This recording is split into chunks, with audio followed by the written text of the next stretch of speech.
radio for the masses. Headline edition, July 8, 1947.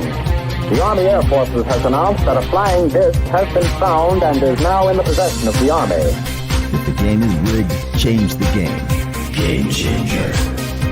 I occasionally think how quickly our differences worldwide would vanish if we were facing an alien threat from outside this world. This is Fade to Black with your host, Jimmy Church, on the Game Changer Radio Network. All right, welcome, Fade to Black. How you doing? Today's Tuesday, June 25th, 2024. Let's do this, man. All right, so the breaking news. Michael Orrell has some issues, power outage, and some internet issues, and we couldn't get things going tonight. We tried. We will reschedule immediately the first opening that we have. We'll get him booked back on the show. So that means tonight is an AMA. And it's so funny how I just don't freak out anymore. And I just don't freak out. I don't freak out. Show must go on. And I love doing AMAs. So we will do that tonight. I'm just going to deal. There's no prep. So, and this just happened right before showtime. So all of the titles are still the same. The thumbnails are still the same. Everything still says Michael Orrell. So if you're here for Michael, I'm announcing now, Michael has been rescheduled and we will get to it. So post your questions in the YouTube chat. Post them in all caps and I will get to them. I will get to them all. And there you go. I just don't freak out anymore. I don't freak out. Okay, so as we line up that and start to get questions ready, again, all caps, and I think we've got Bill and Jonaside and Jessica in the chat room to maintain things, and they will also let you know throughout the show tonight, post your questions in all caps. There's a reason for that. It's so I can see them. It is a very, very, very busy chat. You guys are talking amongst yourselves and you're doing your thing, and I can't read every single thing. So I stop when I see all caps, when I scroll through it. You can imagine how much action is going on there. So put it in all caps so my old ass eyes can see the questions. All right, so put them in all caps. Okay, so really quick, some breaking news. That I'm going to, it's this. I do have 4 major events in the second half of 2024. Coming up in August, of course, is the 2024 Conscious Awards in Miami, Florida. It's a full weekend of events. We've got a conference. We've got a VIP yacht cruise. I think we have an all-star basketball game. And then, of course, we have the awards themselves hosted by Giorgio Tsoukalos. And tickets and information are at forbiddenknowledge.com. The links are for that are below. Now, coming up next is the Contact at Sea Cruise to Alaska. That's coming up September 6th through the 13th. Paul Hynek is officially added to the speaker list as if it wasn't already jam-packed. It's so cool. And now we have Paul Hynek on this cruise. You are not going to want to miss this. I was just looking, they sent out an email today. Now, when you go and you register for the cruise, use my name, Jimmy Church, and Fade to Black, Jimmy Church. And that's really cool. I just want everybody there involved. This is a big deal with a large staff to let them know that, the Fadernauts are coming. And just pop my name in there. It's very cool. Okay, so Paul Hynek is added. I just it's like the icing of the cake for me, who is on this cruise. So that's coming up. And then we have Egypt and we have Peru. Both Egypt and Peru, I believe, are sold out. And you can get on the waiting list for both of those, for Forbidden Knowledge and, of course, Brian Forrester's website. And the links for everything are below. All right. So now tonight is an AMA. And now I'm going to switch gears and get over into the chat. And let's see. Okay, so now I'm going backwards. And okay, so let me I'm gonna yeah, wow. Okay, yeah, the questions are lining up. I'll get to them.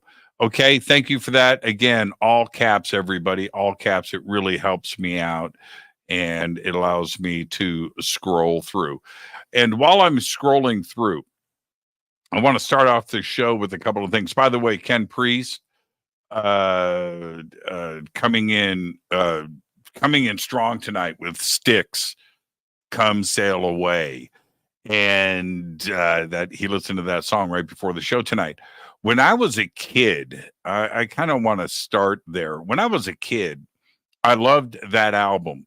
All right. And I'm going to, I want to say 77, 78, right in there. And that song always hit me as being perfect. Right? It's a perfect song. It's just well written. The chorus, the build up, the bridge, the verses, right? And I always thought the song was magical. And I remember later on that summer, and I had the album, and I was listening to that song. And then finally it hit me. I got to the last verse and I went, wait a minute. I always thought it was about adventures on the open sea. No, it's about alien contact. Oh, climbed aboard their starships and headed towards the skies. And the song took a completely different meaning, obviously, for me.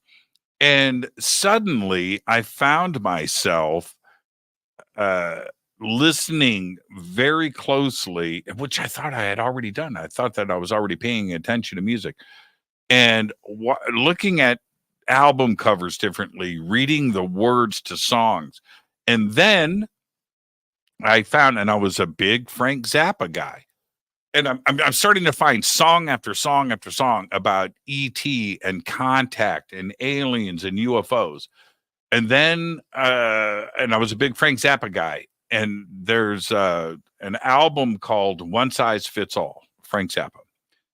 And I've just pounded that album, man. I would just listen to it side after side after side. And it's still one of my favorite albums of all time. There is a song on that album called Inca Roads. Okay. And if you haven't, Google it, YouTube it, and listen to it and Google the lyrics, read the lyrics and listen to the song. The song, this is Frank Zappa. The song is about E.T. visiting, the whole thing is about one thing. UFOs, aliens, E.T. visiting South America, specifically Peru and the Inca and Inca roads. And it was so funny because the song musically, there's so much there. And I was trying to digest that. And I was letting the lyrics get by me. But I started this UFO lyric hunt. And then that's an example of it. Inca roads. And so go and check it out. Just make a note, and then I'm going to get to some of these questions here. And I am literally highlighting right now. Okay, so why I am highlighting, and I've got way too many highlighted already. This will get me through the first hour, at least. Is this okay? So it's really hot. It's really hot. It's hot where you are. It's hot around the world. It's just hot. Everywhere is hot. And so I have a collection of bike helmets. Now this involves a sighting in the sky. All right. That happened today. Okay. All right. So now let me back up. It's really hot. And I have a collection of bike helmets and full face. I've got 3 full face helmets. I've zeroed in on one that I really like. I like it a lot. It's a built well, by the way, a Gringo. It's called the Gringo SV for ventilated, full face, old school looking helmet. Really cool. Really like it, like the fit, right? And it's black, and it, all my helmets are black. So anyway, I've got another one, a Harley helmet with open face, but it's got a full visor. I like that too as well. But it's hot. So yesterday, Saturday, Sunday, and yesterday, it was well over 100 degrees here. And I'm wearing this full face helmet, and I'm breathing, and it's like breathing in stagnant steam because you're breathing your breath, and the helmet is seeing this thing, and it's claustrophobic, and it's hot, and I'm on the bike, and I'm like, man, no, I'm done with this. So this morning I go to Antelope Valley Harley Davidson, which is my Harley dealer, and it's great going there to get a very specific, it's called a half helmet. It's a beanie. I mean, I've got glasses, I've got all that stuff, but I just wanted, and I have another half helmet, but it just looks goofy. I don't like the way it fits. So I go to Harley and I buy the perfect, man, got exactly, looks good. And I'm happy, and I split. And that was at 8:00 this morning. I drive straight home, put the helmet on, crank up the Harley, and I take off. I'm wearing this T-shirt, half helmet, goggles, wind in my face, perfect morning. And I head up into the mountains, and I'm going through, it's called Good Road, G-O-O-D, Good Road, Good Canyon Road or something. But it's twisting. It goes up through the mountains right behind my house. You can look it up. And I'm coming up over the top of the hill, and there's a highway patrol. And now there's a valley in front of me, and the highway patrol looked like he was pulling out of, he might live there. Maybe it's his house. I don't know. It looks like he's pulling out of somebody's driveway. There was gates. It's the only house up there. But he's right behind me, pulls in behind me. Now I got to behave, right? Okay. And, but I also want to look good too, right? So anyway, he's following me down the hill. And as I come up over the hill and I'm making the first turn, he's right at, he's not pulling me over. He's just driving, but I got a highway patrol behind me, and I'm normally like leaning and having fun. And now I got to behave.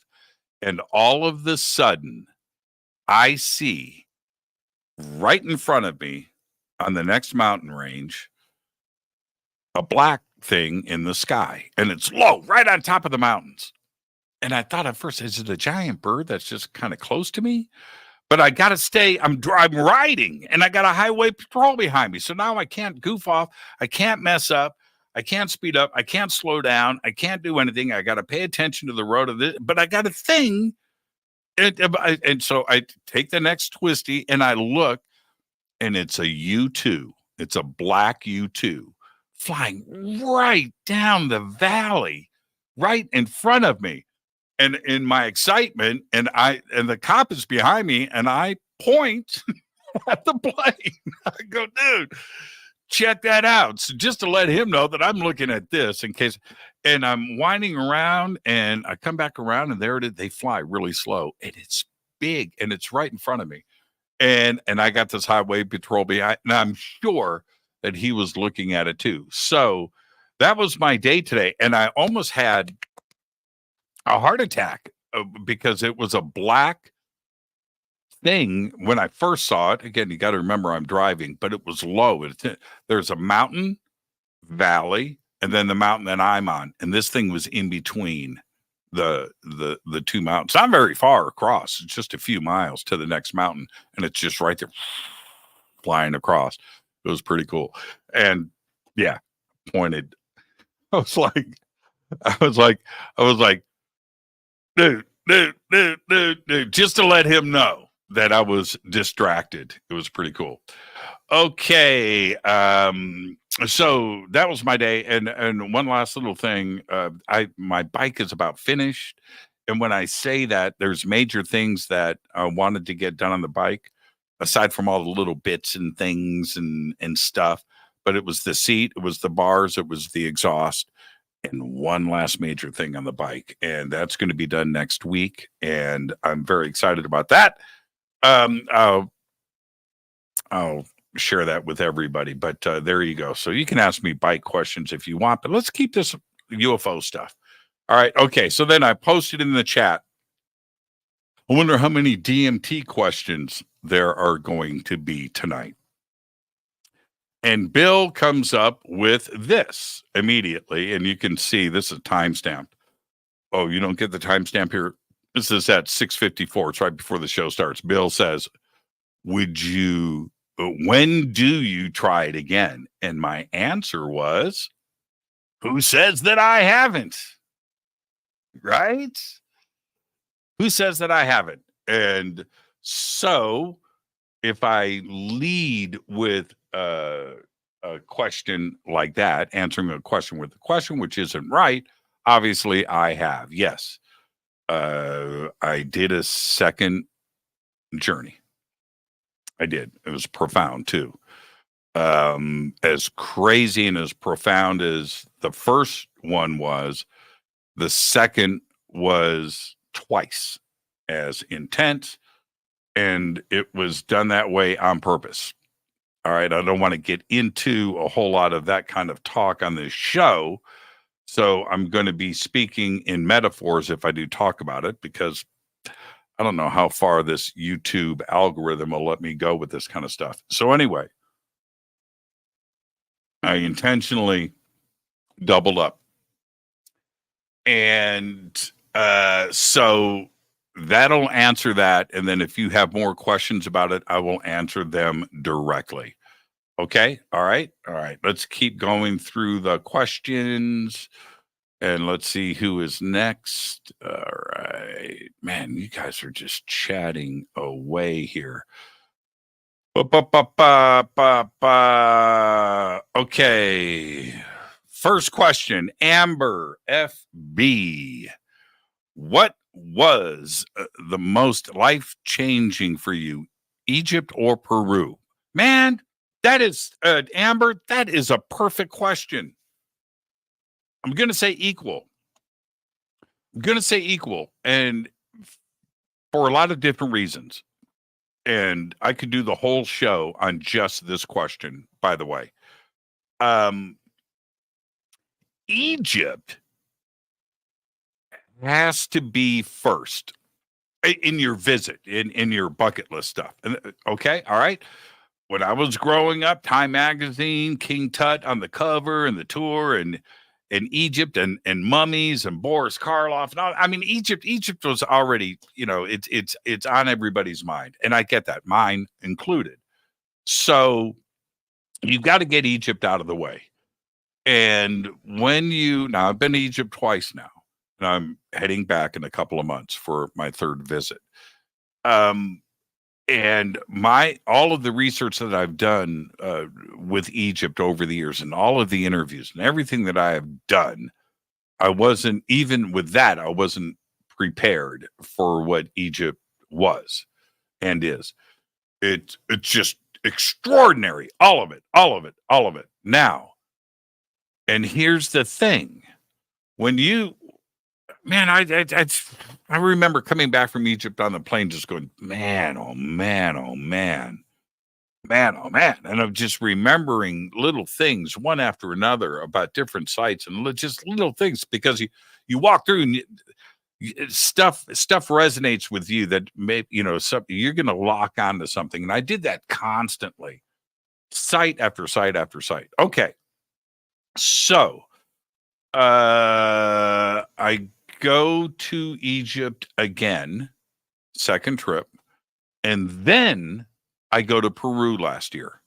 So now I've been to Egypt twice, and then I go to Peru for the first time. And I'm glad it happened in that order, because Peru has everything to offer that Egypt does. The whole country is full of historic stuff. It's just, man. And it's everywhere. It's everywhere. The whole country is covered in it. You go to Nazca. You go to Nazca, and you're flying around, and you're looking down at those lines, which are tremendous, and it's huge, and it's just from horizon to horizon. The lines are everywhere. It's bigger than you think.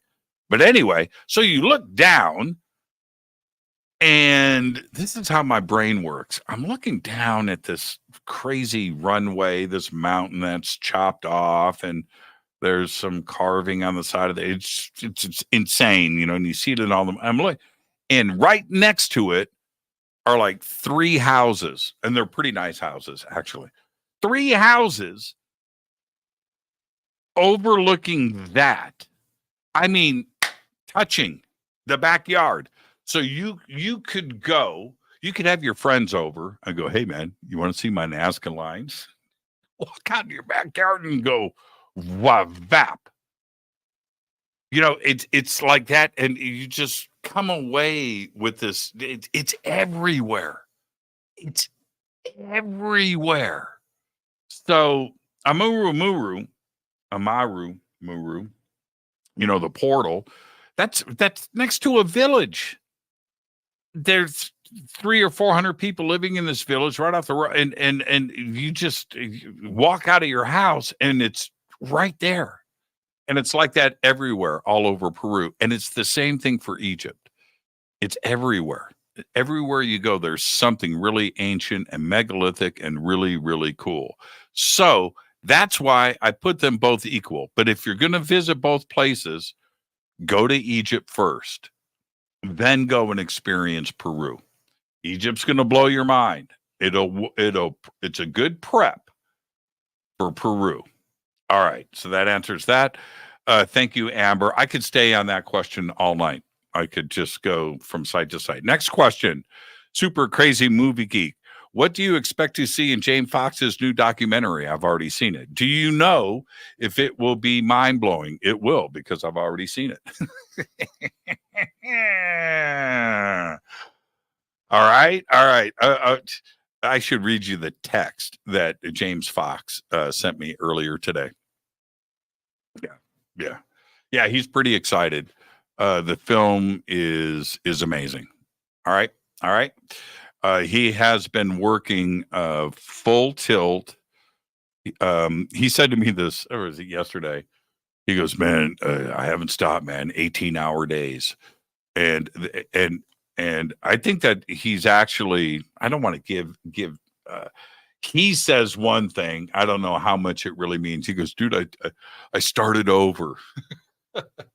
Started over to him is different than started over to you and I means clean slate. But what I think that he is referring to is he has just looked at the film and he's just kind of moved some stuff around, and there's new stuff that has been added very, very, very recently. So when you do that, you have a act 1, act 2, and act 3 in every film. And so if you do an element that changes, right, the beginning, the middle, and the end, and you've got to reconfigure things. But the film is amazing. It's shot really well. It's up to all of his standards. And of course, yours truly is in it. So, that doesn't suck either. All right. So there you go. You guys get ready. James said, I think he might have said this publicly. I hope I'm not speaking out of turn. He's still shooting for August 1st release. So he's close. It's like, it's ready. It's ready. He's got, he's got to finish the narration, Peter Coyote and all of that. Peter Coyote, right? Who has done all of his films. So there's just stuff that's got to get tightened up. All right. Okay. Next question. Thank you for that. Super crazy. Amy, what is your favorite UFO sighting you have that I have seen? This is from Amy. What's your favorite UFO sighting?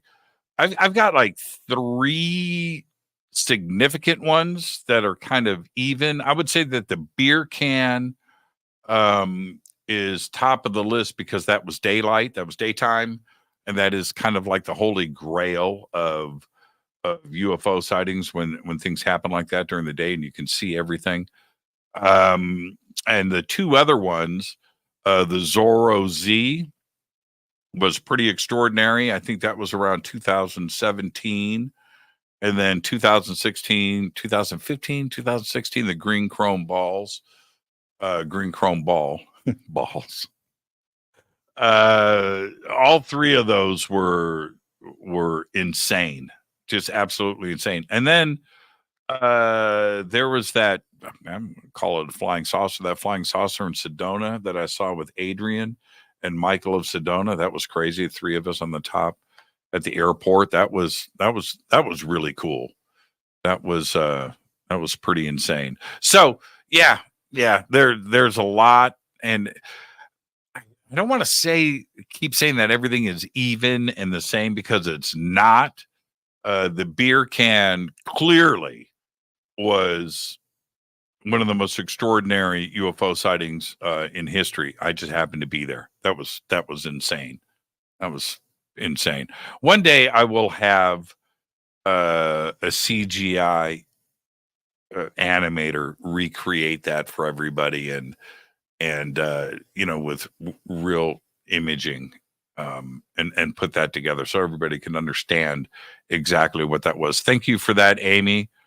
Great question. Next up, Grandizer. Nice shirt, Jimmy. Can you get Sammy Hagar as a guest off the record with Uncle Joe Benson? Sammy Hagar's expensive. Yeah. I tried for a while to get Sammy on the show, and I just gave up. Yeah, he's got too many people around him that want money. So I'm just saying that publicly. It's just the way it is. Okay, next, Jennifer. Is Fade to Black a Metallic reference? Are you a fan? Of course I'm a fan of Metallica. Of course I am, but Fade to Black is not. And I understand that connection. And for most people that are fans of Metallica, they're immediately going to go, yeah, okay, cool name for a show. Fade to Black, great song by Metallica. Not the case here. Fade to Black came from, I used to work for a company called Alesis. Here's an Alesis drum machine. Okay, right here. I would pick it up, but it's wired in, and I would show it to you. But Alesis makes musical products, and I worked for Alesis for a long time. Anyway, so I was making a product video for Alesis, and we were shooting, and I was on stage, and we shot till like 3:00 in the morning. I was really tired, but kind of like what I'm doing here, but it was about a mixer and how to use a mixer and things. I was being Jimmy for music products. Okay, for a mixer. And we're shooting this video. And at the end, I finally nailed it. And I went, okay, now it's time to fade to black. And that's where Fade to Black came from. The statement, the words are from the film industry, right? Shooting video, shooting film. Okay, now fade to black. So that's where that came from. That's it. It's an inside joke because of my tiredness in the video and the way that I said it. I was teased for a long time about that. And that's where Fade to Black came from. So the Metallica reference, no. And is there anything hidden? No, there's not. It's an inside family joke. And that's where Fade to Black came from. You get from Fade to Black whatever you want to get from the name of the name of the show, whatever works for you. All right. Yeah, because I get it. It's very cool, and I love Metallica. Now, I'll say this before I go on to the next question. All right,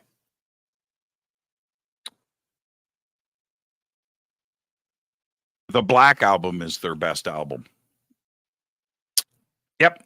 I'm going to go Justice and all the older stuff. They had a thin sound to them, to the production. And I always fought that I didn't like that thin sound. The songs were good, but it sounded thin to me. And the Black Album comes out and Bob Rock is producing, and suddenly they've got this thunderous drums and the bass and the things and this tight and the vocals and the Black Album, to me, I was like, this is the shiz nickel. This is really well done.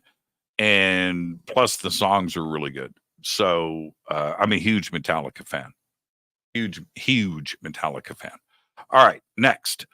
This is from Wayne. Jimmy, two-part question. How did you get into radio, sports, then doing your show Fade to Black? All right, that's it's either a very easy question to answer or a very long question to answer. But getting into radio is hard. I knew that I wanted to cover me, what my interests. That's what I wanted to do. I wanted to have guests and talk about things that interest me, which is what I do on this show.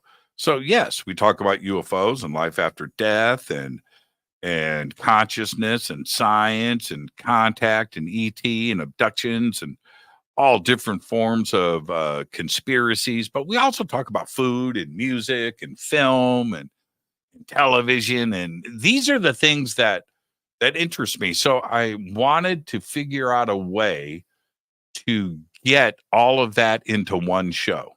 How do you do that? Well, you can't. And so I decided I would do sports to get me into the radio business. And then once I got in, then I could shift. Yeah. Yeah. And I knew early on the first, before it was called Fade to Black, the show was called Jimmy Church Against the World. So I could cover anything. That's what the show was called. So I could do all of that stuff. And quickly, and I thought that sports would be a part of it. Very quickly, sports just fell off the radar. And then everything happened with Art Bell and going over onto his network. And I was able to back out of sports so fast, and it was so cool. I could just immediately just jump into what I really secretly, that was my plan.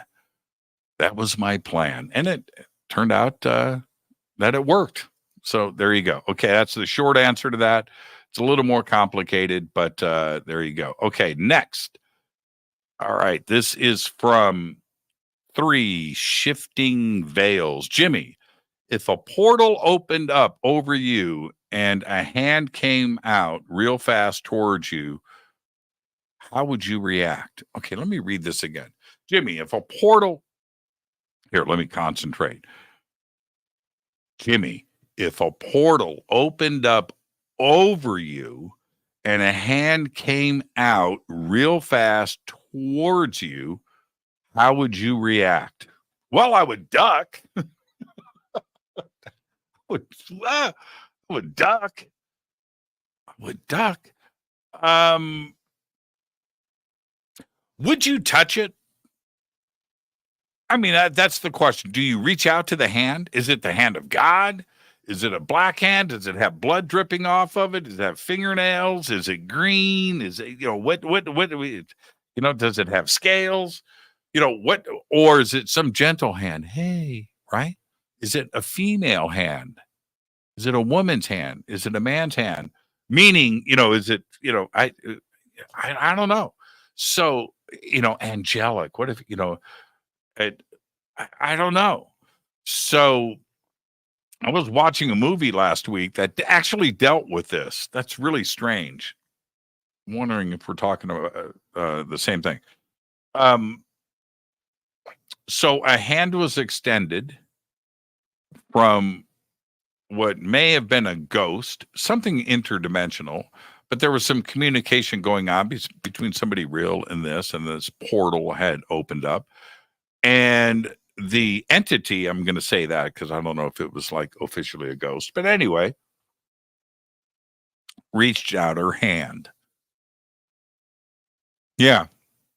And the actor in that scene didn't know what to do, and then ended up reaching out, and they held hands for a second. She said, "I can touch you."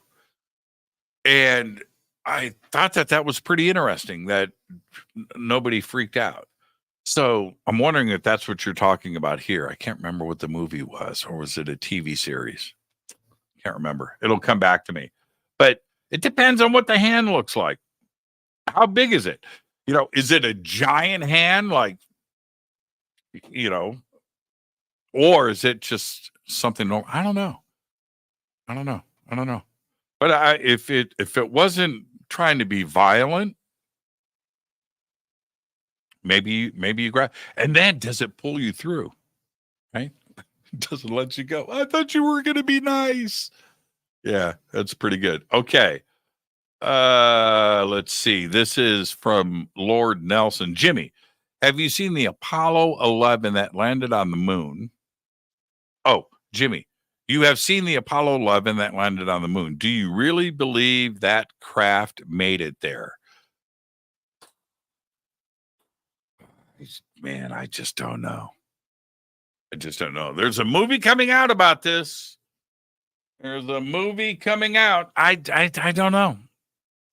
don't know. Now, okay, so this is for me. We're dealing with two different things.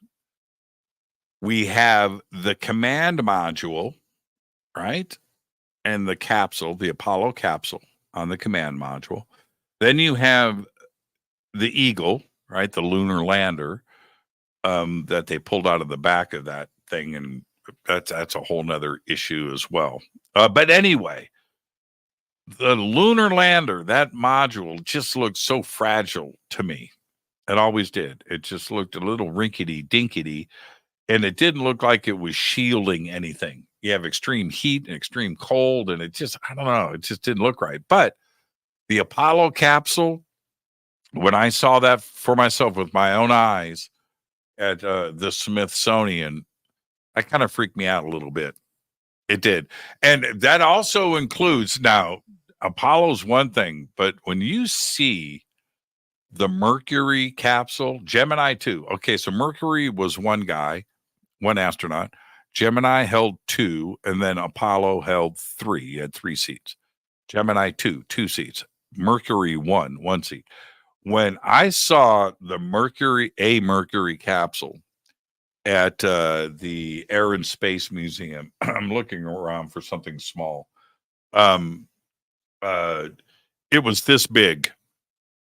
You look at that, and if you're claustrophobic, you look at that. That is the same thing as a Campbell's soup can.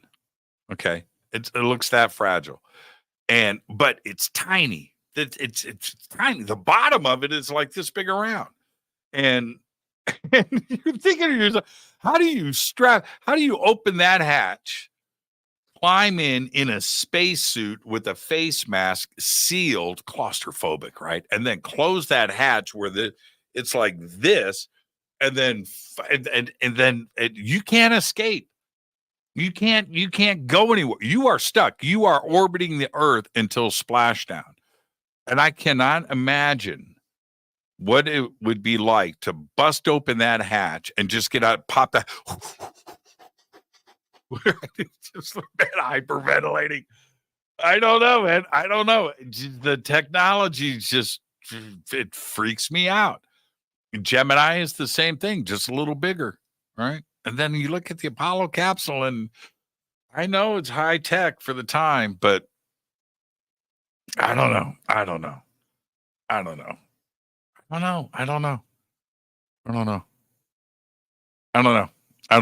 I think about it all the time. All right, next up. Great question, by the way. Swamp Gas Jenkins. That is a great name, Swamp Gas. Hey, Jimmy, have you ever heard of the Dead Sea Squirrels? Is that a band? That's good. That's good. That's funny. Okay. Let's see. Super Crazy Movie Geek's got another question. Only one question tonight, but I just tag and read in real time. What do you think life will be like on Earth in the year 2100? Well, if we make it. Okay, so what year are we right now? This is 2024.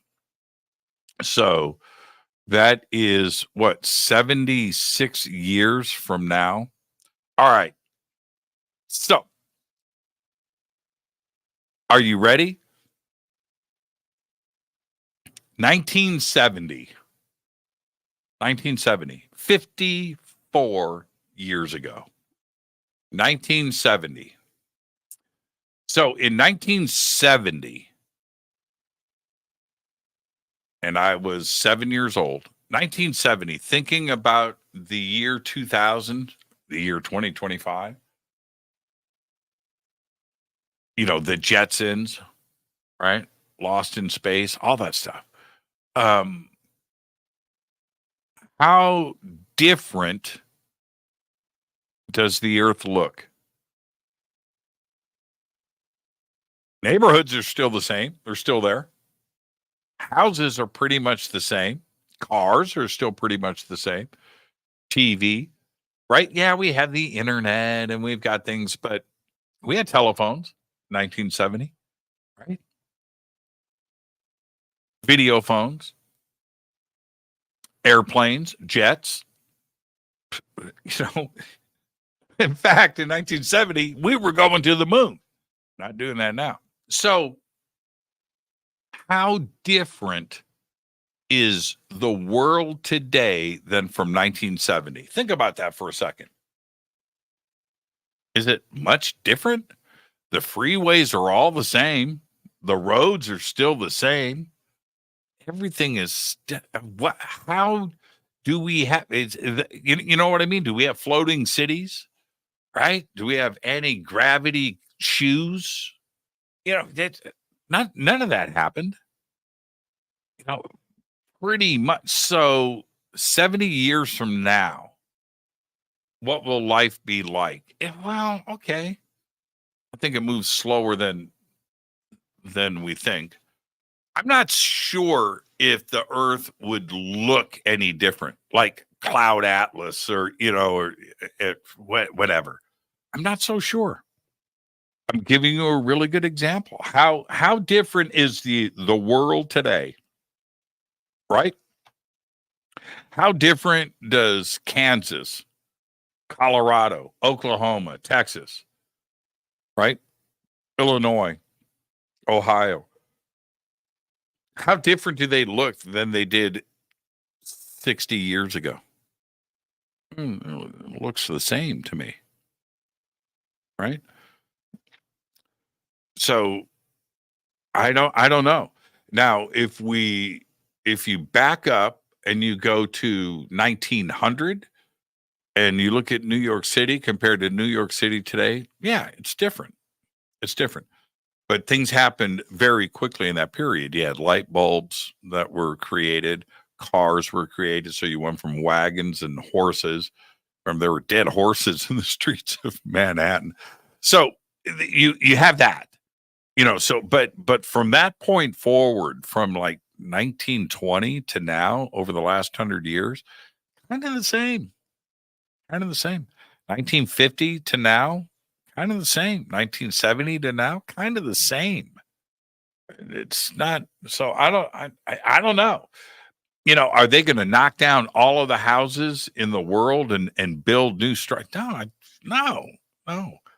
So all of those suburban homes, all those tracts of land and all of those houses that are still going to be there. So I don't know. Now the question is how will our consciousness have evolved? And you have AI and these other instruments that are coming into play Yeah, that's going to change. Music is going to change, and the way films are done and presented, and entertainment, all of that's going to change. Are we going to have Hilton hotels, orbiting the Earth? Well, we were promised that in 1970. That never happened, and now we are in 2024, and all we have is the ISS and China's space station that is going on up there. But yeah, I'm just not sure that things have changed as much as some people think at the time. So there you go. All right, next question. Philip Daniels, send you a gift without causing any security problems. I was thinking, send me a direct.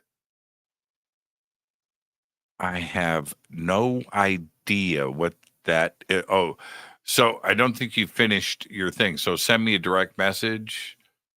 Yeah, I have a secret address you can use. Okay. Shoot me an email. Jimmy, can you get Amanda Tapping on the show? I don't know who Amanda Tapping is. Who's Amanda Tapping? Okay, let's find out. There's this new thing called the internet. It's called Google. It's really cool. Amanda Tapping. All right. Amanda Tapping. There she is. After Stargate. Amanda Tapping. British. She was best known for the containing. Okay. All right. Stargate. Of course. Right. Okay. Now, is she saying things? Yeah, I can reach out to her. I'll look into that. Noted. Done and noted. Let's see. Next, Michael. Will AI replace Jimmy when Jimmy retires? Of course. Now, talking about how life may change for us. I'm going to say sooner than later. It's going to happen, but probably very soon, you will be able to plug in and collect all of the data on a loved one or a celebrity, and some known person. Could be a political figure, could be a philosopher, actor, where all of that information is plugged in, and then an avatar version of that person you'll be able to speak to. All right. So, Elvis, right? Michael Jackson, just Cleopatra, right? Think of anything, Tesla, right? Just think of anybody, anything. And very simple to do. You plug in all of the data that you have. That goes in, personality is developed, and then the AI is running with an absolute lifelike version. So there's enough of me out there, right? Thousands of shows, plenty of video and imaging of me. So to do an AI version avatar of me that could speak with my person, but my voice is there, so that gets plugged in and runs. So yeah, I could definitely. So imagine this. I don't want to. Okay, I'm going to give everybody an idea because I've been thinking about doing this. What if I did a talk show, kind of like Space Ghost, right? So Space Ghost is a cartoon and animation that is interviewing real guests, right? It was a great show, by the way. Now, what if the opposite were true? What if I could interview an AI version of Cleopatra? Just comes to mind really quick, right? And so Cleopatra's sitting there, and she could answer, and and have the AI. What if we did that? Right? Well, I think that's very close to being reality. What if Stanton Friedman, right? We have enough information on Stanton, visually and audio and everything else, and his ideas and all of his books and everything else. And you crank all of that into a database. And then I bring Stanton Friedman back on the show, right? Lloyd Pye. Think about that. So, yeah, I think that's a great idea. And I can't believe nobody's done it yet. I would like to do it this close on the technology. But I think it would be pretty amazing if we could do that in real time.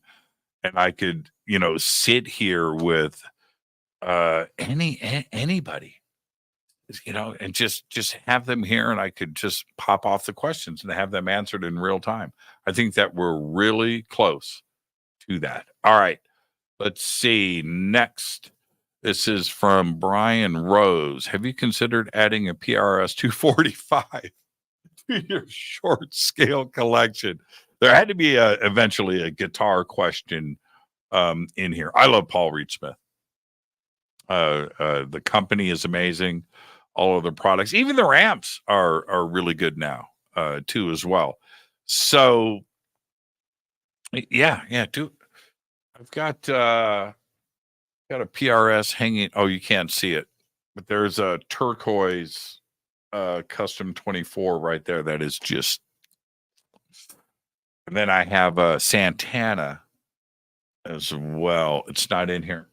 I have your no. Actually, my Santana is the hollow body Santana, but it's Santana yellow. And what's cool with that? It's short scale. The custom 24, it's got that PRS scale on it. That neck is long, man. And then the Santana's, that short scale is really cool with the trim. So, okay. All right. Love PRS. PRS 245. Okay. Yeah, it's a great question.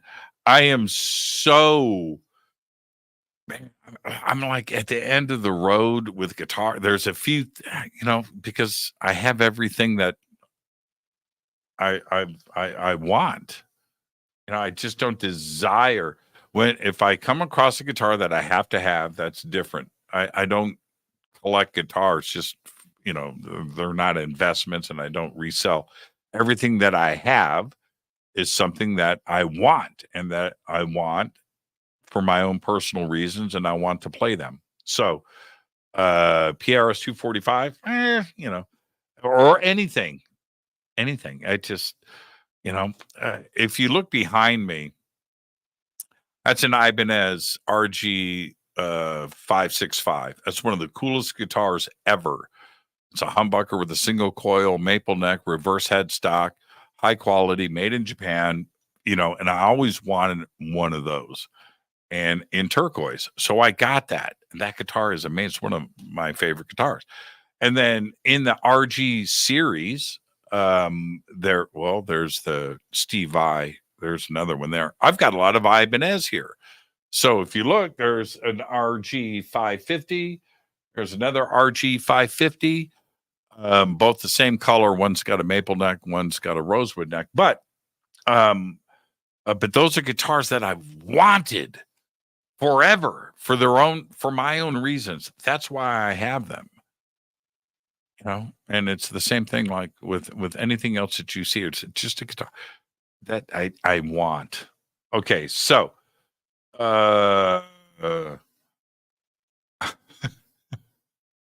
Jimmy, if a large eye came towards you during a meditation, what would you do? I don't know. Direct mail in X Twitter P.O. box. That's only write me an email, Jimmy@jimmychurchradio.com. That's what you do. Email Jimmy@jimmychurchradio.com. That's Philip Daniels. Meditation is weird.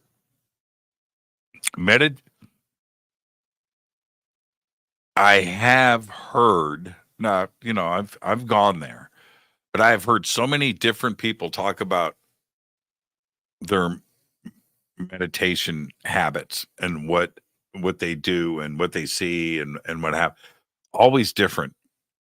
Always different. Always different. I think that most no, and that's actually a wrong statement. But I think that the interpretation that people have, the understanding about meditation is you're doing some self-help, inside brain body cleanse, childhood trauma, whatever it is. But you're working on the self. I don't think that's necessarily the case. And I think that people ask questions and they try to get answers to certain things as well. Decisions, life decisions. There's that part. There are some people that meditate to go out of body. That's a whole nother reason to meditate. You're not looking, for any, to fix your mother problems or your daddy problems or whatever. It's another reason to do it all together. So, yeah. Yeah. My meditation happens when I'm on my motorcycle. And it is when you use it's a tool. All right? So you can meditate and have a quiet room and get your music going and burn your incense and sit on your pillows and you can om all night long, whatever it is. Okay, but that's a tool to get you into that headspace. People, deep breathing, that's a tool to get you there. And there are different ways to do it. All right. Michael Jordan, he's playing basketball and he gets in the zone, he's meditating. And so that's my source, my tool for getting there is the motorcycle. Yeah. And the longer you ride, the clearer your head gets. And you are forced into this symbiosis of staying focused about what you're doing because you have to shift, you have to brake, you have to be aware, you have to your surroundings and all of it. Otherwise, you're going to crash. So you have to do all of that. And meanwhile, once you're in the zone, your brain is everything that you were thinking about is gone about the day, whatever. It could be dinner, whatever it is, problems, issues, all of that's gone. And then you are able to move past that and then get into this Zen. And it's a trip. And when you do that, it's bizarre. Like today, with the small helmet on, the half helmet, suddenly my senses, because my nose is exposed, mouth is exposed, face is exposed. Full helmet, you're blocking everything off. And you're in that Zen moment, but you can see everything so clearly because there's no obstructions and you can smell. You're rolling past stuff and you instantly visually and your head is in this place. It's crazy. It's crazy. So that's what I do now. So back to this question. Would I react while meditating to an eye? If something like that happens when I'm on a ride, right? So no, I don't know if I would want that to happen. Is my answer. Okay. All right. We'll do this real quick before we get to a break. Jimmy, do you prefer a top mounted or recessed Floyd Rose? Top mounted. I have recessed. I prefer top. Like top mount and blocked only to go down. No, all of mine float. So I can rest my hand on the bridge, but do have a couple of recessed and floating too. Okay, so what Greg is referring to, and I'll make this quick before the break. Let me pull. Okay. All right. Man, there's way too many guitars in here. recessed. This is a recessed Floyd Rose. All right. There's a hole in the guitar that surrounds. So you can pull up and you can see this go into the body. See the hole? See that? So it goes, pull it back. You can see it goes into the body. That's called recessed. All right. I don't dig that. I have my guitar set up differently. I don't have to take advantage of that. And then you have non-recessed, which is here.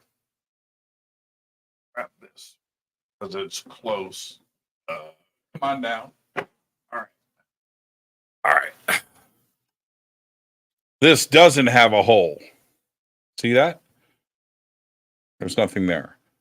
All right. And so, but it's set up to float. And all of that's, it's up too high, so I can't get that. So that's what Greg is referring to.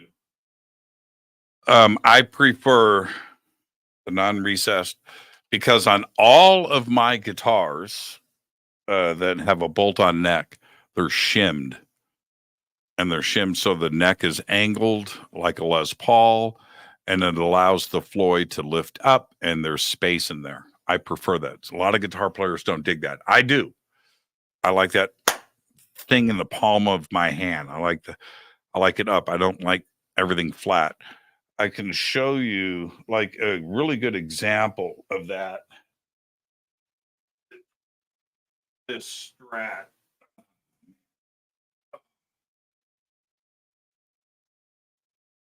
Got straps tangled up here. Okay.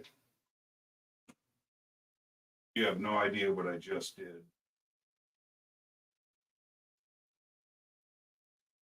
Okay, so this Strat has the neck tilted, and here is a shim. So you can see that space. You see that space, that shim. The neck is tilted, and the strings are up. The vibrato, the trem is floating. You can see that, right? And that's because it's shimmed, and you can see the back pickup. Normally, these are all flat. These aren't. This pickup's higher than this one because the neck is tilted. And that's what I prefer.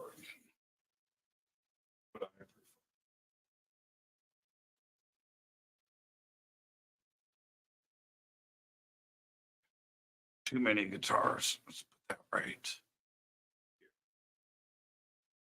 Okay. Let's take our break. We'll reset. Tonight's an AMA. This is Fade to Black. I'm your host, Jimmy Church. We'll be right back.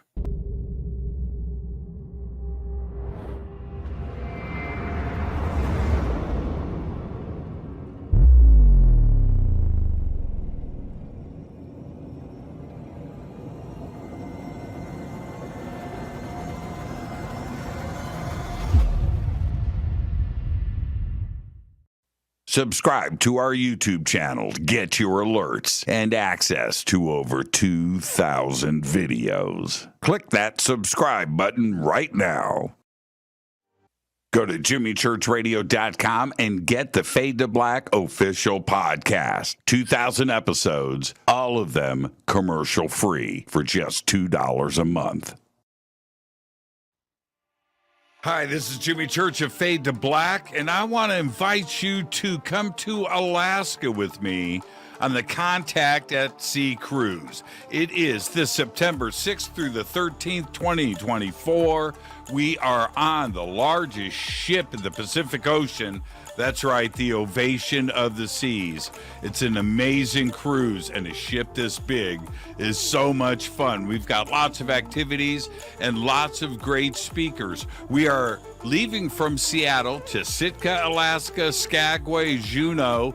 We're going to end the cruise in Victoria, BC, and arrive in Seattle on September 13th. We've got a lot of amazing speakers, including including we've got Seth Showstack, Scott Walter, Stephen Bassett, Daniel Sheehan, Daryl Sims, Mas Adi, Vivian Chavez, Grant Cameron, Geraldine Orozco, Misha Johnston, and Melanie Aguirre, and a whole lot more. All you have to do is go to divinetravels.com. You can also go to contact@sea.com. Both are going to take you to a full event schedule. You can check in, look at the boat, get things ready to go, and maybe get a cabin with a balcony. That's what I'm talking about. Come see the whales. Come check it all out. Let's go to Alaska this September 6th through the 13th, 2024 with me, Jimmy Church. Now, when you head to divinetravels.com or contact@sea.com and get signed up, you know what? Use my name, Jimmy Church. I'll see you there September 6th through the 13th, 2024. Let's go to Alaska.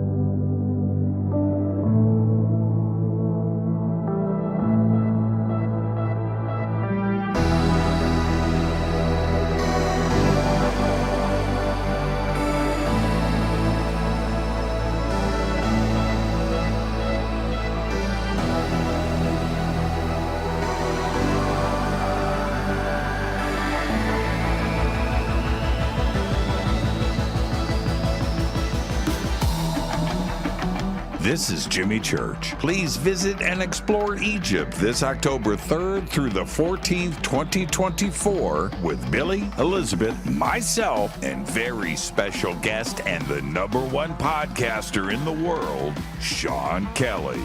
It's simple to do. Just go to forbiddenknowledge.com and click on upcoming tours, or click on the link below. We'll see you there. Watch Into the Vortex on Gaia TV. It's fade to black for the screen. Simple to do. Go to Gaia.com, search Jimmy Church, or click on the link below.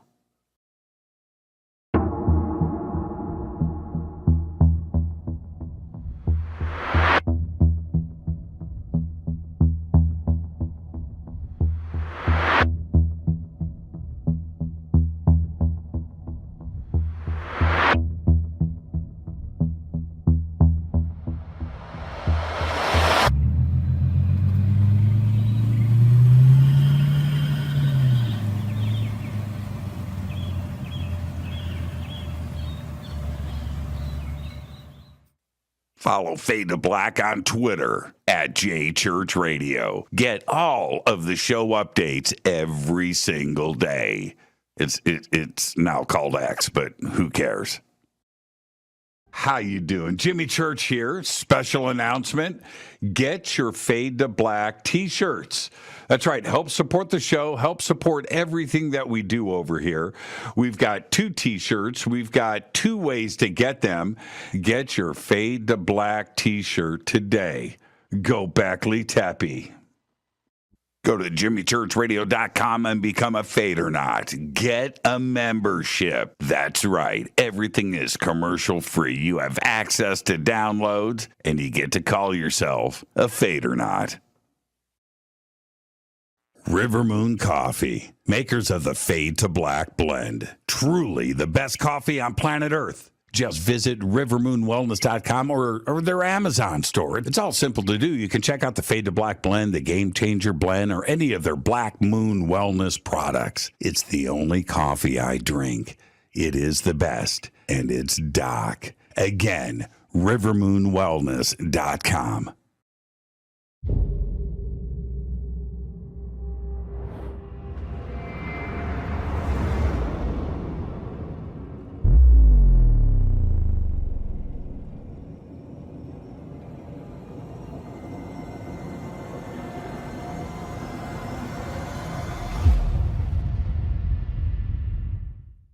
Okay, welcome back. Fade to Black. Tonight, we're doing an AMA. The show must go on. There were issues with Michael Orrell and stuff. So tonight we're doing an AMA. Lots of questions lined up, and we're going to continue that right now. There's probably a lot more. I've got about 20 or 30 highlighted. Post your questions in all caps. I'll burn through these as fast as I can. And next up, Amy, what was the intention on round 2? Okay. All right. So my intention was the same for round 1 and round 2, which was show me what's going on. Just show me. I just want to understand what this is all about. That was my intention. Okay. So round 2, talking about DMT, this is what happened. I doubled. Okay. So I'll just say that, you fill in the blanks. And this is what happens. It was very, very interesting. Now, I could spend a long time trying to describe this. First time was about 3 minutes, maybe 5 minutes, somewhere in there. On and off, in and out. A second time, 20 minutes. And I know that because I had a timer set. And that part blew my mind. So this is 20 minutes. Okay. So anyway, but this is essentially, it's too complex to put into words, but essentially this is what happened. Immediately, and again, there was a female presence. And I'm being led down this path. Now, it was dark, but neon lit up. There was thing I could see. It's like a city, or it's a world. I'll put it that way. And your brain is constructing this. There's no other way to describe it than that. I can go deeper, but anyway. So we come around this corner, and there was like something here. Again, very difficult to explain. But we come around the corner, and I look down, and there is like a lagoon, like a port, and sitting there is a boat, and I see the boat. And it's like it's a boat, but it's long and it's big, but it doesn't. There's no sails on it. It looked like a sailboat without sails, like a sloop or something. But there was nothing on the deck. But it had that shape, right? It was long, and it's just sitting there, and we go down around to the back of the boat. Oh, this is as real as anything can be, right? And we come around, and then immediately I'm on the back of the boat, and the boat pulls out. It was amazing, by the way. It was just stunning. And I'm standing, there's like a railing, and I'm holding and I'm looking left and right and forward as this boat pulls out, and it's like a river, and it's moving down, and the river is always going right. It's like it's always turning and coming around the corner, and there's something else to see. And I was just like, wow. I'm saying it. I'm like, wow, this is just incredible. And again, too much. I'll get into it deeper later, and I'll have Andrew Gallimore on the show, and we'll talk more about this. But that was my intention on both journeys. It's a key to this other dimension that is right there. It's real, and it's incredible. Now, so I was talking to myself, or to this person, the entire time, which was different than the first time. And to the door. The first time there was this door that was in front of me that I was trying to get going, tried to go through this door that was in front of me on this path, and it stayed in front of me the whole time. It just kept moving away. I couldn't get to it. So I said, what about the door? Next time. I was like, what? And the door never materialized the way that it did the first time. It just was not there. No, I stayed on this boat. I stayed on the deck of the boat alone and with this presence that I never saw, talking to it, and it's talking to me, but I never saw it. And just showed me this world. It was stunning. Absolutely stunning. And it was long. It was long. Oh. One key thing that was different than the first time. The second time I wore a blindfold. First time didn't have that. I didn't have it. This time I wore a blindfold, which was interesting. Yeah. Think about that. Fun. Cool. It's not scary. It's not about any of that. And I'm going to get to the rest of the questions. I'll just say this. The amazing part to go to another world like that, and then all of a sudden, it's over. And I pulled up the blindfold, and I'm like, it's crazy. I'm back. And I'm just normal. It's crazy. Crazy. On, off. Just out the door, back in the door, and insane to experience that. Okay, so there you go. That was my intention. Let's see. Claudia Cifuentes, what was the biggest surprise and revelation that amazed you in both places? Are you talking about Egypt and Peru? If that's what you're referring to, because we're just talking about something else, and both of those places were amazing. I would say that the biggest major takeaway, and there's connections that are being made in real time with all of this. I'll share it with them. I'm still processing so many different things, but is how. That's the only thing. It's just how did this happen? How did it get done? It's so big and it's so massive and things. There's a new TV series out about the pyramids, and I don't have the name. It's on Nat Geo. I think it's Nat Geo, and it's pretty interesting because they definitely go there. They go there. They're like how, and the presentations I think that have been made in the past, nobody knows for sure anything because there's just no documentation, and that includes Peru, and Bolivia.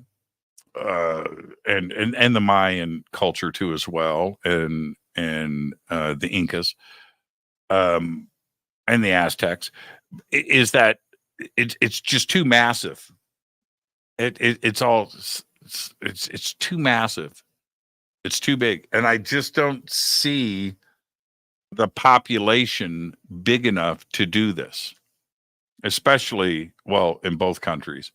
But especially in Egypt, there wasn't that many people there. So there you go. Okay, next. Jimmy, have you ever been to Skinwalker Ranch? I have not. Would love to go. And there's possibilities of that. And so I'll follow up with that in the months ahead. There's things happening there. What is your favorite fast food restaurant and why? I don't really do fast food anymore. I mean, it's still In-N-Out Burger. Tommy's is good too as well, but the other fast food stuff, I don't haven't been to a McDonald's or any of that stuff. I mean, once I take that back. I take that back. A couple of months ago, I got off the freeway. I was coming home. It was late at night, and I went to Taco Bell. I couldn't believe I did that. Oh my God. I went to Taco Bell. Okay. Let's see what is next. Jimmy, do you have any insight into the MUFON announcement on having materials? I do. So Thursday night, Ron James of MUFON is going to be here, and that will definitely 100% be discussed. I know things. So, yes. So we'll see. Ron James will be with us in 2 nights, Thursday night, and specifically, this is part of the show, and we will be discussing it. So I'm not going to do it now. You have to wait until Thursday. Ron James will be here. We'll talk about it. All right. Next up, Jennifer. I've heard of those DMT beings. Have you seen them? Do you think they are real? I have not.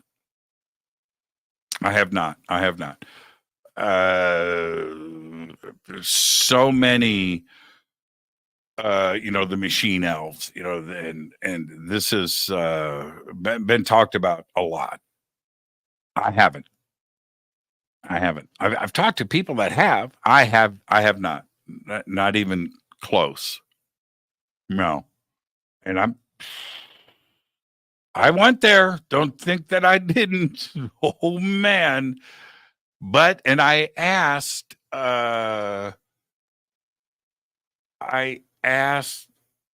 both times. So the first time I said, okay, so what about where are the robot aliens? And this guide says, oh, not now, next time. So on my second journey, I said, okay, so what's up with the machine elves, the robot ETs? No, not yet. I was like, okay, all right. I didn't want to push the issue. So did I experience? No. Visually, did I meet or experience or see? No, I didn't. It was all just another world cityscape thing, and I don't have a way of describing any of that. It's very geometric for sure. It's a construct, for sure. It feels digital to me. The closest, if I was going to paint a representation of all of it, I would say, man, I'm going to go with the movie Tron. The first version is very close to my experience. So, yeah, very outlined. And here's the thing. Both times I started off with my eyes open. I don't know if other people do, but I did. And it was pretty weird. So before I pulled down the mask, the second time, which was last week, there was a stutter, a visual stutter. It was pretty bizarre to see. It just like went zit, and that was it. Here, there, zit. I think I heard it as well. I might have even done that, like zit. And I saw it. I saw everything just kind of like very fast, just go whop whop, and then I was somewhere else. It was crazy, and I felt that it was around me anyway. Yeah. And we talk about that interdimensionality, right? Another dimension, another frequency. It's talked about a lot. Yeah, I think that's a big part of it. Yeah. I need to get a little deeper with this with somebody else on the show so we can talk through this, because right now I just sound like I'm speaking gibberish. It's very difficult to see something that foreign, that different, because we live in this existence. I'm in this studio. I'm in this existence. And then you go from this to immediately into something else. And it's not recreational. This isn't, it's not that, man. It is the key to another world. And it's very difficult to, I think that your brain is processing, what I'm seeing right now, right? I've got a monitor here. I've got a monitor here. I've got a monitor. I'm looking at 3 different things, and I'm reading questions, and I've got a clock on the wall. My brain is processing this reality. I wish you could see it. There's 1, 2, 3, 4, 5, 6, 7 lights in here that are all on. There are 3 cameras, 1 camera, 2 cameras, 3 cameras that are happening. And my brain is processing all of this, right? And it's rebuilding what my eyes are seeing. And then it processes in your brain. That's what happens, right? And it's happening trillions of times a second. All this processing is going on. And then when you experience this other world, your brain needs to construct it too, just like it's constructing this. And it's processing that. It's like I said, it almost feels digital because your brain is struggling to keep up with it. Yeah. But it's real. It is real. Okay. And did you get to see Mechanical Elves? I did not. I didn't. It's not that I wanted to, but I asked about it during it, but it wasn't part of my intention or anything. And if and when there is another experience, another journey, we'll see. I don't necessarily want to make that my intention. I want the guide to show me what I need to see so I can turn around and tell everybody else about it. And that's my job. My job is to be a host and to collect information and share that information and get information out of my guest for you. All right. So that is what I'm doing here. I'm just going out. I'm getting a tour of the village so I can come back and tell you about it. All right. So that's it. I'm processing. I'm processing. Okay. All right. Let's move on to the next question, which is a long one. Okay. This is from Amy. Amy says, I took your advice and watched Alienated. Right on. Such a great movie. Loved it. Thank you. And well done, Daryl. Yeah, absolutely. Any other indie type films of that genre-ish, alien-ish, not a doc, that you would recommend? Wow. That's such a great question. And I watch so much stuff. Indie alien film. I just saw, I don't know the name of it.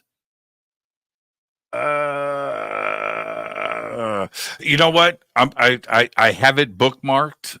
It's on my TV. So I'll put together a list. That's not a bad idea, Amy. I'll do a video. I'll do my top 10 cool alien movies. Yeah, I'll do that. I'll do a top 10. Yeah, I'll do it this weekend. Okay. I don't have time to do it tonight, but I'll do it this weekend. Yeah. I mean, a bunch of stuff just comes to mind, but Alienated that's a special film. And that's the kind of stuff that I seek out. All right. So thank you for that, Amy. I will do a video for everyone. All right. Let's see. What did you eat? What did you eat the day of your beer can sighting? Down to how many shake of salt from the shaker? That might have something to do with it. That's actually a good point. I don't remember. No, that's not entirely true. That morning I had takeout breakfast from a restaurant down the street that was brought to me, and it was amazing. And it was an omelet and pancakes. So that's what I had for breakfast. I don't remember lunch. But I remember the breakfast that day. And how do I know? Because I had breakfast from that restaurant every day. So there you go. All right. Pancakes. Jimmy, you should have Jen Bushman on your show. I've had her on the show a couple times. She's amazing. Really cool. Bigfoot. Okay. Let's see. Next. Is this a repeat? Do you have a visit? Do you have a desire to visit Skinwalker Ranch? I do, of course. Or would you worry about hitchhikers and attachments? I don't worry about that. I don't. I know people talk about this all the time.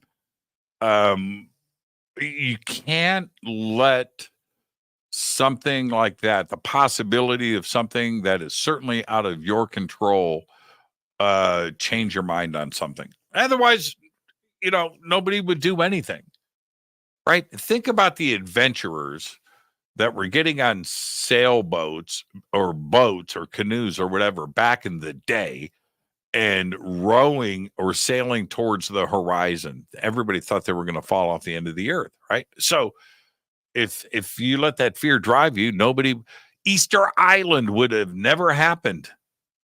If that fear was there, the fear of the unknown. And no, you can't let that. Nope. No, I don't care. It's out of your control.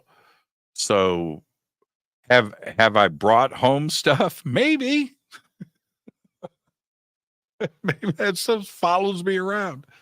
I think it's a great, honest question, but no, you can't let you need to do the opposite. You need to overcome stuff that you may have concerns about. You've got to overcome it. Let me tell you something. All right. I'm claustrophobic. I am so claustrophobic that Andrew Collins' documentary about the caves underneath Giza, it took me a couple of months to watch all 3 episodes. Couldn't do it. There are moments in there where you are just like, if you have it like I do, where you're like, I got to turn it off. I don't need to go to bed with those thoughts, right? Oof, man. And then came the bent pyramid. All right. I kind of know what's in front of me. And I remember Billy and I and Elizabeth teasing me because I talked to her. I said, man, I don't know. She's like, so we're walking across the desert and I'm looking at this ginormous pit. It's bigger than anything you can imagine, but I know what's there.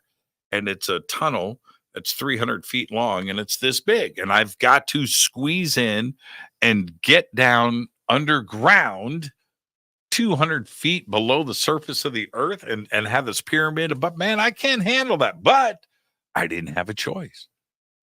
I needed to face my fears. I needed to deal with it. And Elizabeth, the whole way she's walking behind, she's poking me in the back. Here we go, church. You gonna be all right? You gonna be all right? You gonna be and I love her to death because she was doing the right thing. She was making sure that I was not going to talk my way out of it. And I did. And I got to tell you, now when I got back out of the pyramid, like everybody else that does the bent pyramid, which is a unique situation in all of the world. All right. You come out of the bent pyramid changed. It's same as going to the top of Mount Everest or whatever it is. You come out of there going, I did it. I did that. If I don't do anything else in my life, I did that. And you can see it on people's faces when they come out. All right. So, skinwalker and hitchhikers and attached, just face your fear. Just deal with it. Some things are out of your control. Some things are completely out of your control. Okay, see what we got next. What happens if the female hand is twice the size of yours? I leave that alone, bro. I leave that alone. I leave that alone. Okay, let's see.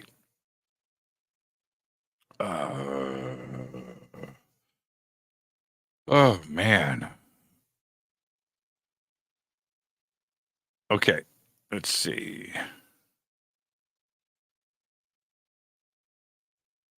Roger White. Jimmy Church question. Are you going to plan on coming to Colorado? I'm in Colorado every couple of months to have a UFO conference. Oh, that sounds like a great idea. See, Roger, thank you for that. All I need is the idea. Just give me the idea, give me what you want, and we'll make it happen. So you want a UFO conference in Colorado? Give me the city. All right. We'll make that happen. I would love for that. I love Colorado, man. There is tamales verdes. I love everything about Colorado, and being able to tape my TV show there and get there as frequently as I do and experience the people there and everything. I love everything about Colorado. I'm excited. And let me tell you one thing that I enjoy about Colorado. It's like a half-hour plane ride. I'm exaggerating. It's like an hour and a half. It's nothing.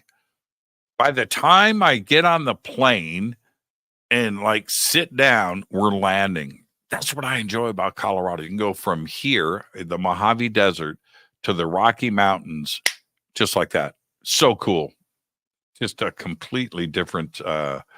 Sorry, I didn't know the one question rule. That's okay. Next one. Stacy, are you single? Man, I get that question a lot. Yes, I'm single. I am single. I'm single. I live alone. I am single. So there you go. All right, Stacy. There you go. I am single. On. How soon do you think non-human intelligence will be openly acknowledged? Yeah, that's the $1 million question, right? We have never been closer to having that acknowledged than we are today.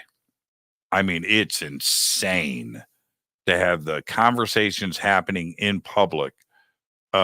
Before, with Donald Kehoe in the late 50s, early 60s, come on, it's time for the government, the Air Force knows what's going on. That's a pretty good Don Kehoe, by the way. And to go from that, because it was just opposition, to where we are today. Wow. It's crazy. It's crazy. When I had Seth Showstack on the show last week, and I told him about the beer can, did you see his reaction to that? He was okay. I mean, Seth would love to see something like that. Okay, it was just so happened that I always wanted to see something. I still cannot believe to this day that happened. I was in shock that it happened as fast as it did. But when you see something like that, there are others that are seeing stuff like that. Okay. And people that get listened to, I don't necessarily get, people don't take me as serious as, say, a military pilot or a commercial pilot or an astronaut or a physicist and things like that. I'm just a I'm just a radio and TV host. But these conversations are happening out in the open. And if you want a serious take on it, go read Avi Loeb's book, Extraterrestrial. It's a must read. And look at the analysis and how he put that together. And I brought that up with Seth last week. Seth hasn't read the book. No, he knows who Avi is and he respects him for that. But he hasn't read the book. You read that book, and if you don't come away with a rational take,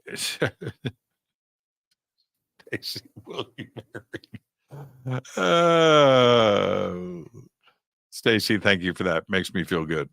That makes me feel really good. I live alone. I'm single. But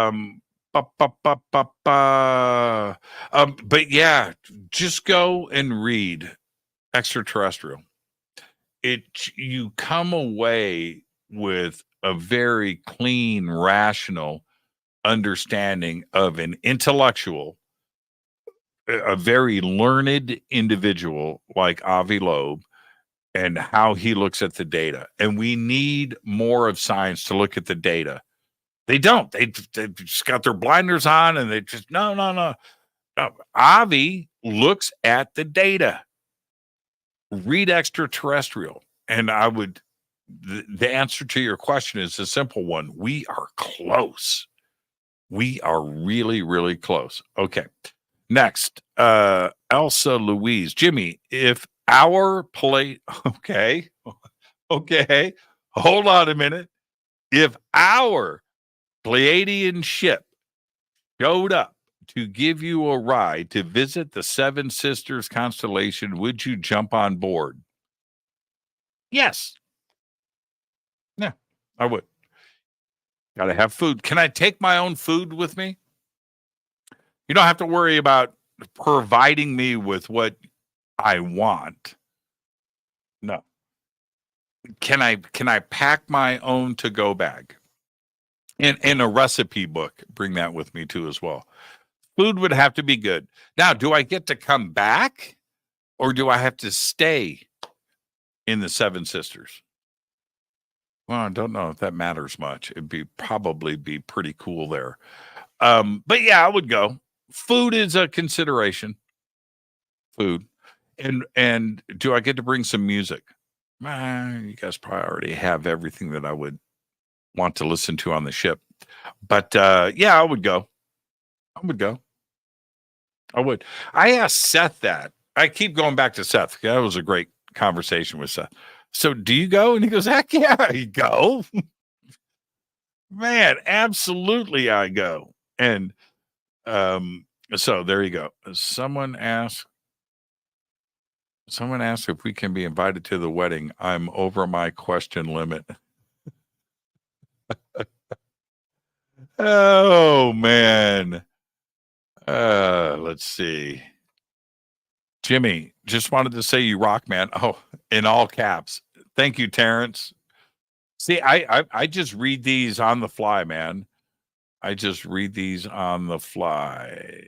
Let's see.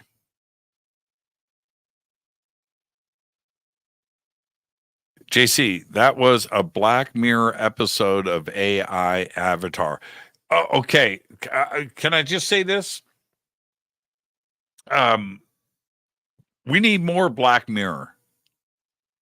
We need more Black Mirror. I've gone back and watched everything now like 2 or 3 times every episode, and it still amazes me how great and creative all of it was. The near future. That's the other part about it that is disturbing and comforting at the same time. Like it's not 1,000 years in the future. This is like next week. Some of it tomorrow. It's really strong. Really strong. I just enjoy Black Mirror so much. Oh, I wanted to share this before I get to the next question. So last night I had this really strange thing that happened. After the show, I was upstairs. I have a balcony on my bedroom on the second floor. And And I was just like, man, what's going on outside tonight? So I walk out and I'd fired up the TV, all right, and I just walked outside. It's really warm, so it was probably 10:30 ish. It's probably still 90 degrees outside, 80 degrees, 90, really nice. I just went out and I just looked at the star, but I had this weird feeling. It didn't happen. That I was going to walk outside and see a black triangle. Talk about precog, right? And Russell Targ. So, but it took me back to this neighbor kid. His name's Mikey. Back in Burbank. And Mikey had family out here, and he was always visiting. And he told me about this black triangle. He saw it like 3:00 in the morning. He went outside, said it took up the whole sky, and he wondered why the military and the police weren't shooting at it. And I think he said he was 13 when he saw it. It freaked him out so much that he wouldn't go outside after dark. Yeah. Yeah. So I thought about that, and I went out and I just thought, wow, how big was it? Palmdale's small. It's a tiny town. And wow. I want that experience. So I just had that thing last night. I thought about that. Okay. So anyway, moving on. What is that?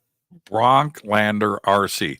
Hey, Jimmy, loving the HD post on Harley Davidson post on Facebook. Question: would you consider doing more shows on the Mandela effect? I love the Mandela effect. You know, when the Mandela effect, and thank you for that, Bronk, when the Mandela effect really started to take hold, and suddenly my own life's experiences allegedly weren't the way that I remember them. The Mandela effect really messed with me, and it still does. It's that millions and millions and millions of people cannot have faulty memories. It doesn't work that way. It simply it doesn't. And then as I say that, I have a good brain. I have a good memory. I do. And if I've got a memory that I enjoy and that I'm fond of, and then somebody comes along and says, nah, you're not remembering it right. It was different. I'm like, no. And specifically the cup-o noodles controversy, when that hit, and I went back to the internet Wayback Machine, I'm looking at images. I'm like, no, you're not going to convince me of that, because my entire life I have enjoyed cup-o noodles, not cup noodles. And it's messing with me. And when I found out that I wasn't the only one, like there are millions of people that have the same memory that I do, then who's messing with it? The Mandela effect is real. It's called the Mandela effect because of Nelson Mandela allegedly or maybe dying in prison, and then he turned out to be alive. That's why it's called the Mandela effect. All right, for those of you that don't know. But it is history being changed on you. Yeah. So, yeah. Okay. I did a lot of shows on the Mandela effect, but there you go. Let's see. This is from, man, have you bumped into Jeffrey Drum in Egypt? Any chance you guys could do an interview? Thank you for that. I'll look him up and I will get back to you. Are you spelling his name right? Jeffrey Drum. Because I know a few people with a name very similar to that. Okay. Oh, looking at the clock. Wow, this show just blew by. I know I'm rolling past questions. Jimmy, in your position here, do you ever feel pressure to live by example? I do. I do. Yeah, I do. I do. Man, I'm so far from where I want to be. But I know that every day, if I just improve on a little bit of something, right? That's all. That's all you can do. That's all you can do. But I'm telling you that I have a world that I refuse to let negative people into, negative thoughts, fights, arguments. Don't I don't give a crap. I don't have time for it. Life is too short. So yeah, live by example. I just don't do it. I don't. And you can ask anybody that is part of my little circle. No, man. Life is about smiles and figuring stuff out. And that's it. I I do crazy stuff all the time. I do when I see something, I see somebody in need, or I see something that I just don't feel right. I jump in and I do it all the time. I do it all the time. I went to, I'll just say this. I went to Contact in the Desert. I was there for 12 hours. Okay. I was there for 12. I hosted the party and I left in the morning.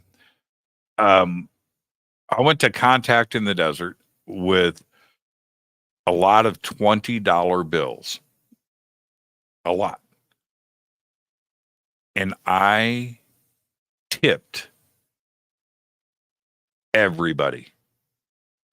I tipped all the workers at that hotel for no reason. Just keep doing what you're doing, man. Keep it. $5 cup of coffee, $20 tip. The bartender, the people, the valet, the concierge, the people checking me in, people checking me out, this, that, and I'm hoping that little move, I want people to see that. I want people to see that so they will do it. And the person that is receiving that is thinking, man, there's people in this world that are cool.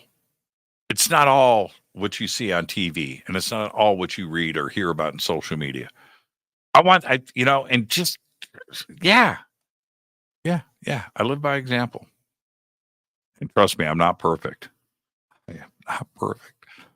I'm not perfect. Most of the time I'm a dick, but I'm not wearing a mask with it. I'm not pretending to not be or anything. What you see here, this thing is exactly who you meet in person. It's the truth. It's the truth. And yeah, I've got faults, man, but I just tried to work on them. I'd love an RG 550. I know, right? RG 550. This is an RG 550. Oh yeah, I already pulled it up. That's this guitar right here. I've got a few of them. I've got them in different colors. It's man. Yeah. All right. I'm scrolling fast.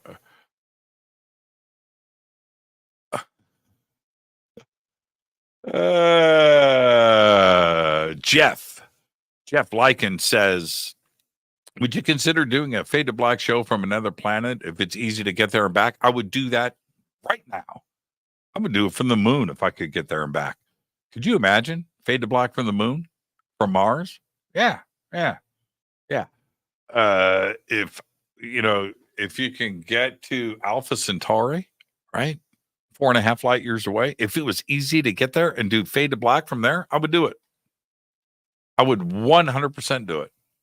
Absolutely. Would I Fade to Black from the ISS? Ooh. Yeah. Let's see. Okay. Let's see. What is this? Which concert in history would you go to? Which concert in history would you go to? Which concert in his? I never saw it. If I could go back, and experience like Elvis in Vegas, Aloha via satellite, Elvis in Hawaii, I would have loved to have seen that show. But if you go back on the Wayback Machine, Hendrix, I would have loved to have seen Hendrix. Let's see. I mean, like, what about like Billie Holiday? Right? Miles Davis in the So What era. Could you imagine seeing that? The Miles Davis Quartet? Could you just imagine that? Miles with Herbie. Oof, the Sketches of Spain era would have been pretty amazing too, as well. So yeah, there's plenty out there.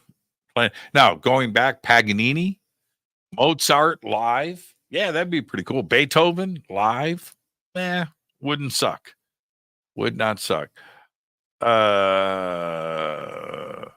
Jimmy, do you believe the Pleiadian race is real? Because we believe you are. Thank you.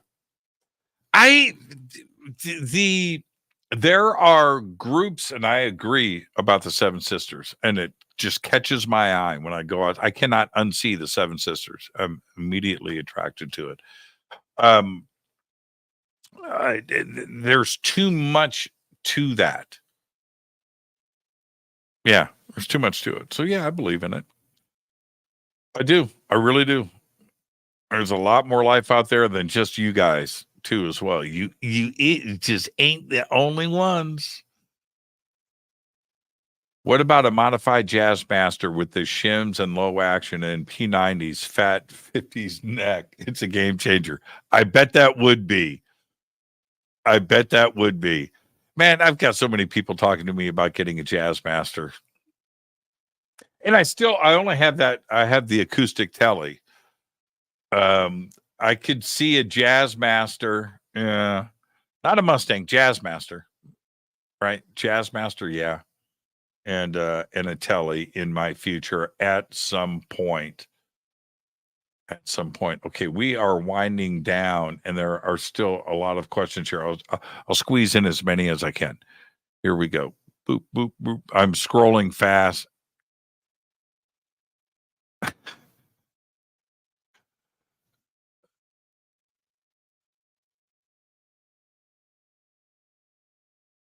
Well, I'm reading comments. I shouldn't get sucked into reading comments. It's tough. I can stop and read any comment here.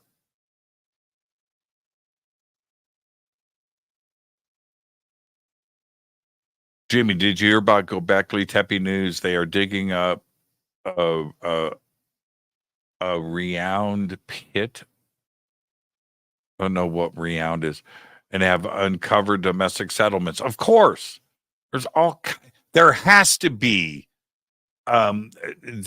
Here's the thing. Göbekli Tepe is too big not to have a structured environment around there. No, so you have to have food, clothing, laws. You have to have engineering, the quarrying of the materials. You have to have the infrastructure and the support for all of that.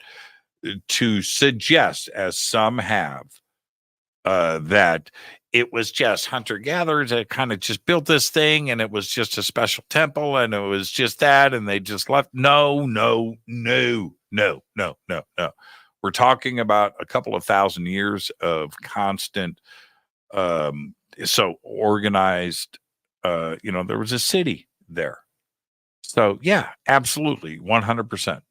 So it was inevitable that the more that they dug and the more that they investigated the area, that would eventually, my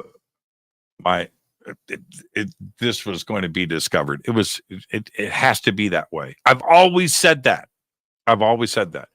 Teddy Bear and Jimmy, my son calls riding his bike throttle therapy. That's exactly what it is. Jimmy, we have a perfect menu for you. Good. Let's go. I'm ready. Jimmy, I've been listening since the bacon bar days. I'm going in for surgery tomorrow morning. I have some positive vibes, thoughts sent my way. I'm sending them now, Chris. I'm really nervous, scared. Keep up the amazing work. You'll be fine. My stepmother had surgery today, and it's private. It's a family thing, but I'll just drop in the C word. Everything is fine. Okay, everything is fine. But she texted me today. She goes, I know, everything's fine. What she didn't realize was my brother texted me about a half hour before that with the full report. And so I already knew. But yeah, positive vibes being sent your way, Chris. You'll be fine. And let me know. Having any Bigfoot experiences on anytime soon, and your new pipes look good. Thank you, brother. Appreciate that. We do Bigfoot as much as we can. Have you seen a UFO or been taken on a ship? I have. That's from Tim. Absolutely, I have. Watch my TV show on Gaia called Into the Vortex, the show with Sarah Breskman Cosme, and you will get the full stories. All right? Yeah, taken aboard, man. It happened. There you go. And we are now off of the network. Jimmy, do you watch the Y-Files? Yeah, AJ. Yeah, he's a cool dude. And would you go on as a guest? I think I might have been on the show. I think they've used Fade to Black for the show. But I would go on. Yeah. AJ definitely follows what's going on here. And with that, I'm going to get out of here. Tomorrow night what is tomorrow night on Fade to Black? Tomorrow night's a big show. And I'm sorry that I'm brain freezing right now. Oh, tomorrow night, Emily Harrison is with us. See, that's the thing. When you do 2 hours of AMA, I want you to think about that. How is it possible that I have a brain after this? Tomorrow night, Emily Harrison is with us. It is Akashic Records. I want everybody to have a great evening. I love AMAs. I'm your host, Jimmy Church. This is Fade to Black. Fade to Black is produced by Hilton J. Palm, Renee Newman, and Michelle Freed. Special thanks to Bill, John, Dex, Jessica, Dennis, and Kevin. Webmaster is Drew the Geek. Music by Doug Aldrich. Intro, Space Boy. Fade to Black is produced by KJCR for the Game Changer Network. This broadcast is owned and copyrighted 2024 by Fade to Black and the Game Changer Network, Inc. It cannot be rebroadcast, downloaded, copied, or used anywhere in the known universe without written permission from Fade to Black or the Game Changer Network. I'm your host, Jimmy Church. Go back, Lee Tappy.